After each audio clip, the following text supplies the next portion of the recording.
Napoleon Bonaparte, the man once controlled most of Europe, is now sitting alone on a tiny island in the middle of the ocean. No army, no crown, no applause, just waves and regret. And before you ask, how did the strongest man in Europe end up here? We need to go a little bit back.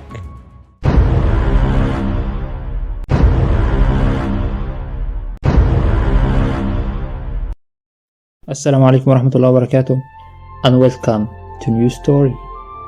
Napoleon was born in 1769 on the island of Corsica.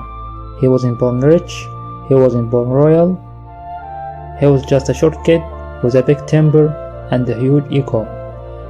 Napoleon didn't grow up dreaming of being a king. He grew up angry at everyone, from soldier to star. Napoleon joined the army young, and very fast people noticed something scary about him. He was really good at war. He won battles, then bigger battles, then battles he wasn't even supposed to win. Napoleon didn't climb the military ladder, he speedran it. In 1799, Napoleon pulled off a coup. France was tired, confused, and angry.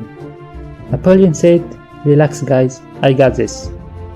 And just like that, France went from a republic to Napoleon being the boss. France said, "No kings." Napoleon said, "Okay, emperor." Now comes the scary part. Napoleon didn't just fight countries, he collected them. Austria, Prussia, Italy. Europe was basically a checklist. Napoleon looked at Europe and said, "Is this on easy mode?" The Egyptian campaign. Napoleon did something weird. Instead of fighting Europe, he went to Egypt. Why? To hit British trade routes, to look cool, and to feel like Alexander the Great. Yes, all of them. Napoleon went to Egypt for strategy and for the vibes. Napoleon didn't go alone. He took scientists, engineers, and scholars.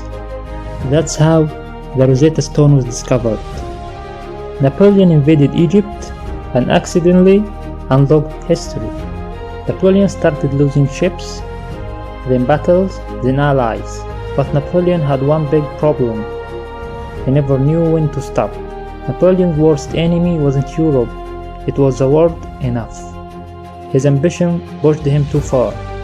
Then came the Russian disaster. In 1812, Napoleon invaded Russia. Huge mistake.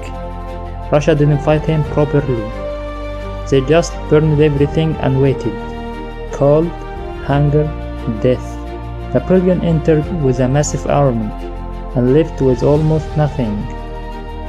Russia didn't defeat Napoleon, winter did. The cold destroyed his army more than battles.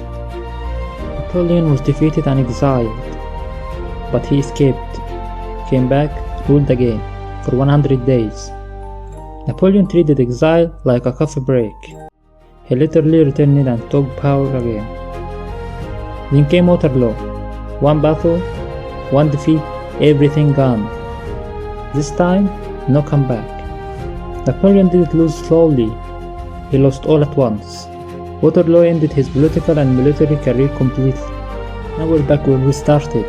Napoleon on a lonely island, St. Helena, no armies, no empire, just memories. Europe needed a whole continent to stop Napoleon and still didn't trust him alone. Even in exile, he was heavily guarded. Power can build an empire, but ego can destroy it faster.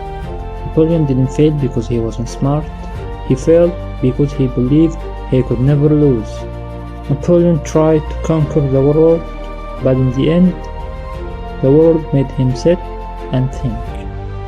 And that's it. Inshallah, see you in the next tale. Salam.